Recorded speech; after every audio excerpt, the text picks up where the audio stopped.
We've officially entered the cold half of the year, and I for one can't wait to knit through it.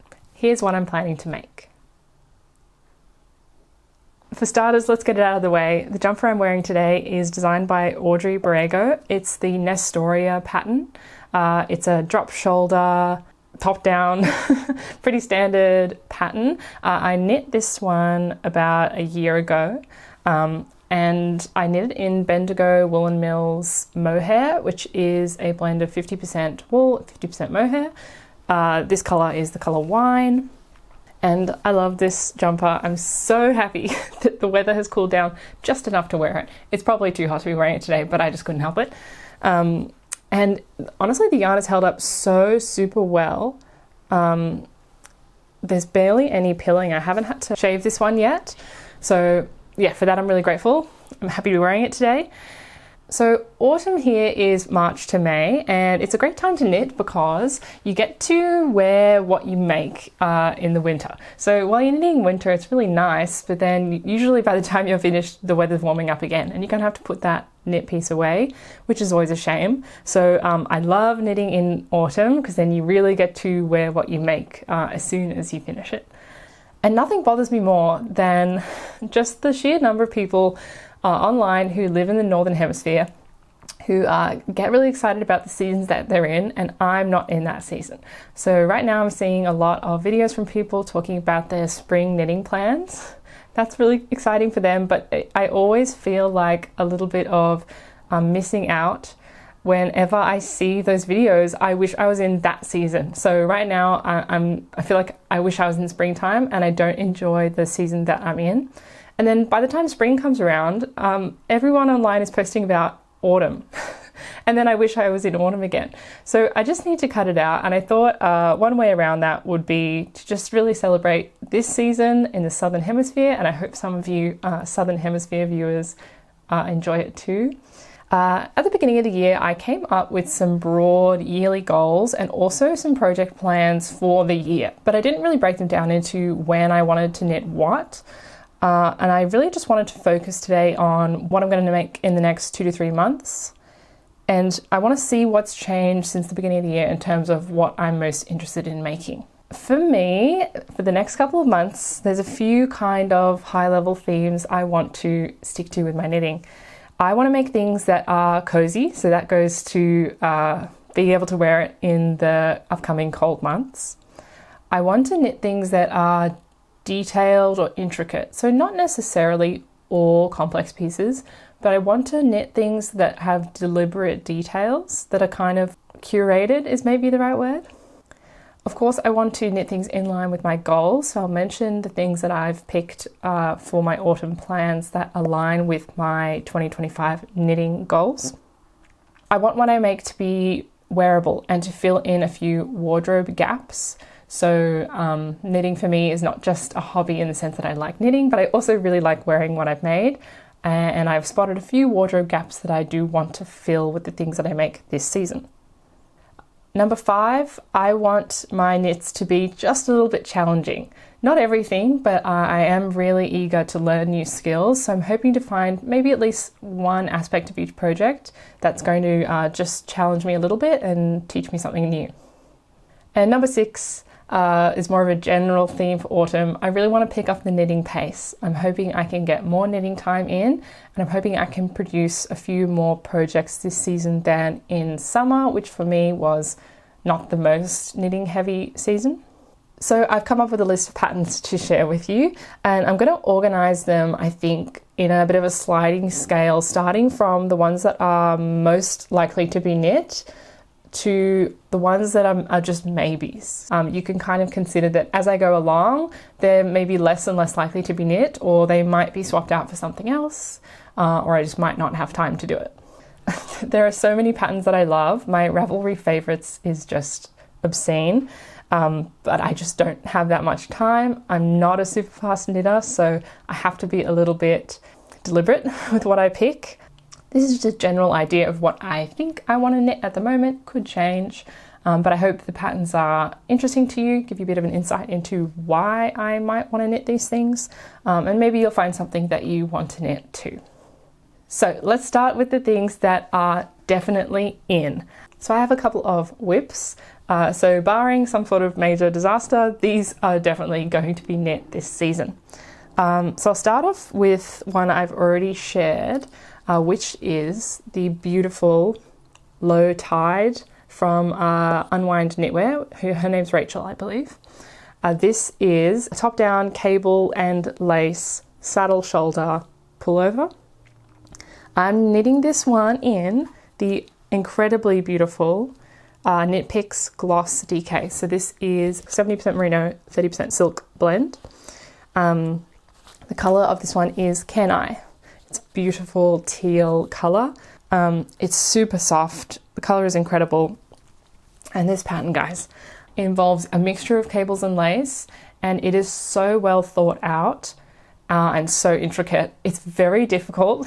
So I only started learning to knit less than a year and a half ago, and this is challenging me. It's not impossible by any means. The pattern is very well described, but it is quite intense. So I think I've gotten through the most difficult parts now. I'm through the shoulders and kind of onto the general yoke increases before splitting for sleeves. So I don't think it will get any more difficult from here on out, but there were a few evenings where I was looking at this pattern like, oh, what is going on? It's definitely something you need to focus on. But that is a piece I'm so excited to have. It'll be a really high quality kind of statement piece of knitwear. So not something I would necessarily throw on every day, a silk hand wash only cabled lace jumper, but something for a special occasion. I think it's something that people who maybe don't knit are going to notice and be interested in and say like, whoa, did you make that? And that's actually one of my goals for the year. I want to make somebody say, oh my gosh, did you make that yourself? Or I can't believe you made that yourself. I just think it's funny when people do that. So I think this jumper might be the piece to finally tick that item off my knitting bingo card. Anyway, that's enough about the Low Tide. So that is a plan for the season that I definitely intend to get done, and it's already in the works. So hopefully it will be done sooner rather than later. I also have another project that I mentioned once before, but I have finally cast it on. This is the Drowse sock pattern. It is designed by Kaori Katsurada. It's a really pretty kind of cozy slouchy sock pattern. So the cuff is knit in twisted rib, and then it moves on to brioche for the leg, and then the foot is worked, so it's top down. The heel is worked heel flap and gusset, and then I believe the top of the foot is twisted rib, and then the base of the foot is just regular stockinette. And then there actually is an option in the pattern to knit the toe of these socks with a split, so you can wear them with what we in Australia would call thongs, but I believe other people call them flip-flops. And I do wear those all the time around the house and like to go hang out in the laundry, so that would be very convenient. I just think they're really ugly. So I'm not sure if I want to do it or not. Very practical, but I don't think they look the best. So I haven't decided yet. Luckily, I don't have to decide because I am only a couple of inches in. This is knit in brioche, which was a goal for the year for me. So I didn't know how to do it. I was a little bit afraid of it. Finally bit the bullet, and it's honestly 2 lines of instructions in the pattern. It doesn't involve anything crazy. So if you're afraid of brioche like I was, don't be, because it is essentially a slip stitch pattern where you are knitting all the knits and you're slipping all the pearls, and then vice versa. So kind of like double knitting, but when you slip the stitch that you're not knitting, you add a yarn over the needle also. And so that when you get around to doing those stitches in the next round, you knit the yarn over and the previously slip stitch together. So basically it adds a layer of yarn overs. So the fabric is very squishy, and as you can see, I have made no increases or decreases here. The natural tendency is for the fabric to get bigger. Your gauge gets a lot bigger. So the effect in these socks is of a super loose slouchy leg. So you can kind of scrunch the cuff down and you have like a really, really voluminous sock, which looks a bit like a leg warmer. The intention for these is to wear them as house socks or bed socks. And when I did last mention my plans to make these, I talked about the yarn. This is Delicious Yarns Desert Tweed Light. It is hand dyed in Arizona. My sister bought it for me when she went overseas last year. The color of this one is called Claret Cup. I don't know what that is. I don't know if I just am missing a trick, but it is brown predominantly with orange and white. And to me, it looks like cream eggs, the Easter chocolate. So I'm calling them my cream egg socks. This is a very lovely superwash merino yarn. However, it doesn't have any nylon in it. And I was tossing up just knitting the socks anyway. It's not a huge deal. But I got a really helpful comment from someone on one of my videos that I should just do a contrast heel and toe because those are the areas that are most likely to wear through, and then I could use a yarn with nylon in it. So I did that. I filmed a video all about the process, but I took a undyed yarn from Bendigo Woolen Mills, their 4-ply merino sock, which is merino and nylon blend, and I dyed it. So this was dyed, would you believe, using onion skins. I've never done natural dyeing before. I have done acid dyeing, and I'll show you some acid dyed yarn that I've got next to me here later on. But I had been hearing about natural dyeing and I wanted to give it a go. So one evening after work, I just got stuck into it and it turned out so fantastically. So this yarn is going to end up being the contrast color for my Drows socks. And yeah, I'm really looking forward to having these. Hopefully it won't take me that long. In the past, with a lot of dedicated knitting, I can do a pair of socks in about a week. I'm probably going to give these ones maybe 3 weeks because I'm also knitting that other sweater. Yeah, so that's the pattern. It came in the 52 Weeks of Socks Volume 2 book by Lane Publishing. I borrowed it from the library. I'm just going to have a tea break because I made a cup of tea and I'm definitely going to forget about it. So, okay, so those are my 2 whips. So they are definite plans for the season. But I have had a couple of things in the back of my mind that I really want to prioritize. So I do want to knit another garment. And the next one I want to talk about is one that was featured in my yearly plans video. I want to knit a squishy v-neck cardigan. And I have a specific yarn in mind. This is Heirloom Colourworks DK. But it comes in a ball with a label. It's a commercially made yarn, but as you can see, it's in a skein form because last year I bought some of it in a bubblegum pink color, which I did not like, and I used it as a chance to learn some dyeing. So I bought some dye from a brand called Landscapes in the color Galar, which is this hot fuchsia pink. And yeah, I skeined up all this yarn, dyed it at home, and now I have a hot pink yarn and I desperately want to make a cardigan out of it. It's super squishy, just like standard superwash merino feeling. And I think it's just calling for either a lightly cabled cardigan or some sort of textural cardigan. So I have 2 patterns in mind. The first one, again, I mentioned at the beginning of the year, is the August cardigan. Designed by Joanna Garish. That has a simple kind of cable and then stockinette panel repeat, so you get nice cable stripes down the cardigan. It also looks like it's raglan constructed and it is a v-neck, and the sample is knit in a beautiful bright orange color, but I can see a lot of different people have used different colors, and I think a pink cardigan like this would just look incredible. It's designed for DK weights. Gauge of 22 stitches per 4 inches. But I've also come across a different pattern, and this one's actually free. It's designed by Leah Pataya,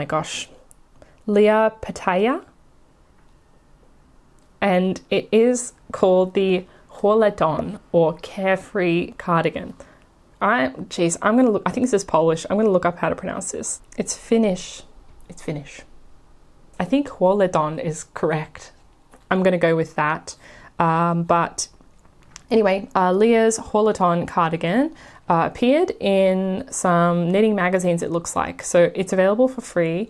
And it is a another V-neck cardigan. This time it looks like a drop shoulder construction, but it looks textured, so there's no cables, but I think it looks to me, it doesn't have a description on Ravelry, it looks to me to be knit in some sort of brioche or something like a fisherman's rib. Not that I've knit that before, but it's just a very textured kind of rib stitch all over. It has a nice waist shaping detail at the bottom where there's quite a severe decrease and looks like a subsequent increase. So it makes a triangle shape at the hips. And I like the loose sleeves with the slightly tighter sleeve cuff. This is also DK weight, same gauge, 22 stitches per 4 inches. So either of those cardigans would really meet my need for a squishy cardigan. It's something that I want to be able to throw on and wear to work, wear around the house. I'd like to knit some more bright colours. That's one of my goals for the year. And I think having a superwash garment would be really nice and practical. As beautiful as the silk hand wash only garments are, superwash is just a little bit more practical. So I want to do a mix of them definitely.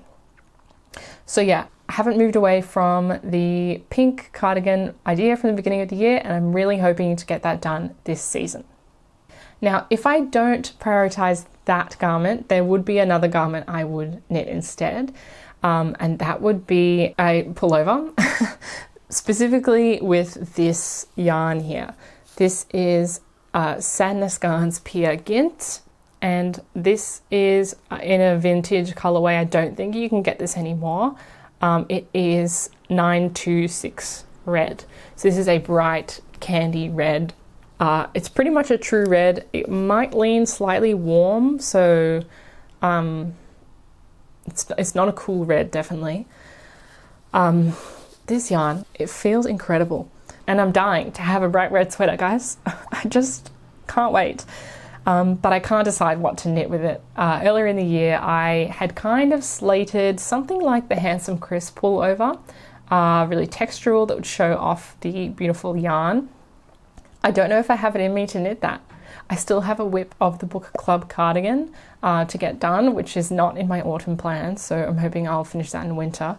And then I've got this low tide sweater, which is also quite detailed and intricate.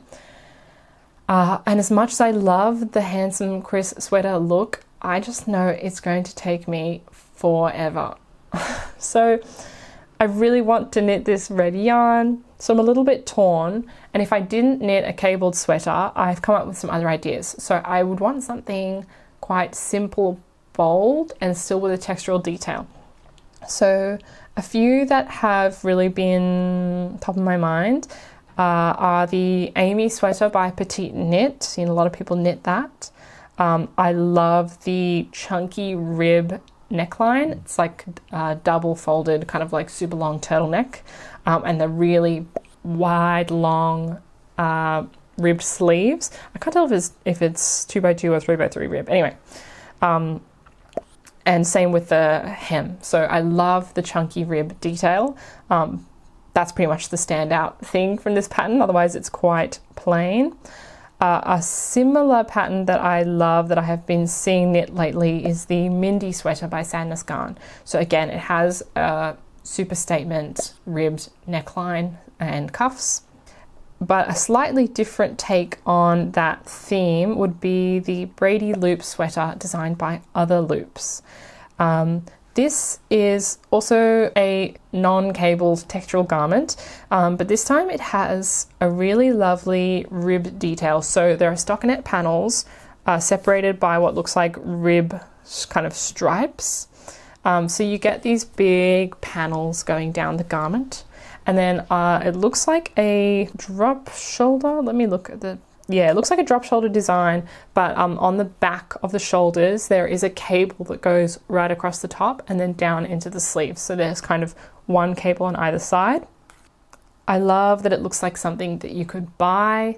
It would still show off the kind of beautiful toothy texture of this yarn. It will be very wearable. So I'm very tempted by that. But either way, if I manage to get through my low tide sweater, my socks, and my pink cardigan, or I decide not to do the pink cardigan, this yarn is next up. Absolutely. I just want to wear this color. That's it. Okay, so I've done a lot of talking about garments, and I'm definitely not going to get through all of them. And also, garments can really feel like a bit of a slog. I find that 3/4 of the way through, you've been looking at this yarn for probably over a month, and it feels like you're not seeing any progress. So I would like to do a few accessories in the autumn this year, and there's a couple that have been on my mind. So first up would be a pair of tabby gloves. So much like the socks I mentioned earlier, gloves where the forefinger is separated from the other fingers. And when it comes to the pattern for the gloves I'm interested in, I've seen Joanna Adamek has a pattern called the tabby gloves, and I really like the way she has knit them with stripes. So I have some leftover yarn from my Nord sweater project. I have some colors like these, and I think these would make a really cute pair of striped gloves. So I like that pattern for that reason, and they do cover the fingertips. If I wanted to go with something where the fingers were uncovered, I have just found a pattern, Perfido's Trigger Mitts. These are a blend. So the main part of the hand is a full mitt, whereas the index finger and the thumb are fingerless. So, and there's a lovely colorwork detail. So the cuff is in one color, and then the tip of the index finger and thumb have a kind of checkerboard pattern. And I love the colors that he's chosen for the sample, which is a very dark gray and a red. So I'm definitely going to pick one of those patterns and give that a go. That'll be another quick project, much like a pair of socks. It would take me like 1 week, 2 weeks to knit. However, I've not forgotten one of the patterns I came up with at the beginning of the year for a home decor item. I've never knit anything for the home, and something I really want to use this year is my hot water bottle. And I don't have a hot water bottle cover, so when I use it, it's really, really hot, too hot to touch at the beginning, and so I'll push it down to like the bottom of the bed, and then I kind of forget about it. So I think a hot water bottle cover would solve that problem, and it would mean I could use up some scraps. So I love the pattern designed by Laura Penrose called the Maxine hot water bottle cover. It's a really nice traditional kind of maybe Norwegian style colorwork, and she's got some fantastic samples. And I have some I collect all my scrap yarn in this Ziploc bag. So anything that's like a ball, maybe less than 10 grams or like leftover from a project, I pop in here. And I definitely have some yarns I think I could work into this colorwork pattern.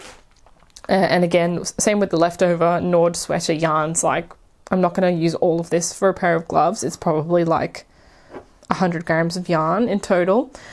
So between all of that and any leftovers I have from this season's projects, I think I can definitely come up with some sort of nice color combo. It doesn't really matter if it's not nice, actually, because no one else is going to see it except for the people on the internet that I share it with. So I love the super high contrast colorways. There's one with a navy blue that is just to die for. Yeah, and I think it'd be a good way to practice some color work, a pretty low stakes environment, because you're never going to see the inside of a hot water bottle cover. And yeah, just a little practical thing as a bit of a palette cleanser between garments. Okay, we're getting towards the end of the list, slowly but surely. There are a few things that have kind of popped up that I would love to knit. I'm not sure if I'll have time, but to the kind of maybes. Something that I keep seeing that I have been influenced to want to knit are the super fine striped sweaters. So I'm thinking the Olga sweater by Petite Knit and also the Baba sweater by Anka Strick. These are super fine horizontal stripes. It looks like they switch yarns every 1 or 2 rows. I just think this is such a classy look, very nautical, very Scandi, and I would so love to wear one of these. I think it'd also be pretty fun to knit, switching yarns every round or 2. It'll keep it quite interesting. It's like a low effort color work. I do have a few yarns kind of in the back of my mind. So I have some Bendigo Woolen Mills 5-ply. I think I have it in white, green and red. So some combination thereof, maybe not the green and the red, but white and green or white and red would look really nice. I am a bit nervous to knit an entire sweater in 5-ply. That's going to take me a really long time. But yeah, that's just some patterns that really inspire me. They remind me of ready-to-wear garments, and that was one of my goals for the year, to knit more things inspired by ready-to-wear. So if some of my other plans fall through, I might knit a finely striped pullover.